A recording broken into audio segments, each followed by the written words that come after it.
விடியப்பறம் 2:30 3 மணி இருக்கும் அடுத்த petrol pump எரியுது. அந்த அடுத்த பெட்ரோல் பம்ப் எரியக்க நான் கண்டனான் இந்த கம்பிக்குள்ளால் ராமத்துறை தெரிஞ்சவர், காவி உடுப்போட ராமத்துறை தெரிஞ்சவர், அவர் வாழை கொண்டு விட்டு எரிஞ்சதை நான் பார்த்தேன். நான் பார்த்துட்டு தான் நான் ஜோதிச்சு அவங்க திருப்பி எரிஞ்சு உடைக்க போகிறாங்க. கதவோட ஒட்டி இருந்தால் கதவை திறந்த கையோடு நான் வெளியில் விடலாம். இன்னொரு பிளானில் நான் கதவோடு வந்திருந்துட்டேன்.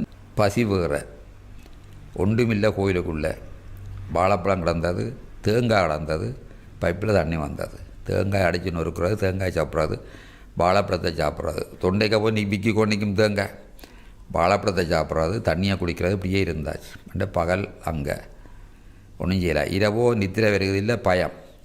இரவு ஒரு 12 12:30க்கும் அடுத்த பெட்ரோல் பம்ப் கொண்டு வரைஞ்சவங்க 3வது 4வது பார்த்தால் டேங்கால் தண்ணி ஒழுகுது. அந்த வார்டில் இது பட்டுத்தான் படித்ததோ இல்லை டேங்க் படித்ததோ தெரியாது, தண்ணி ஒழுகுது. டேங்கில் தண்ணி இல்லை.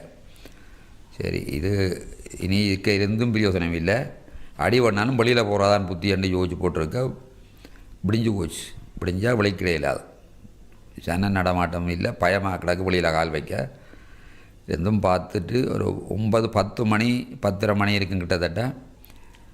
அந்த கதவை சின்ன கதவை ஒன்று இருந்தால் அந்த கதவை திறந்து எட்டி பார்த்தால் கடையெல்லாம் உடைச்சி சாமான் அள்ளுப்படுது.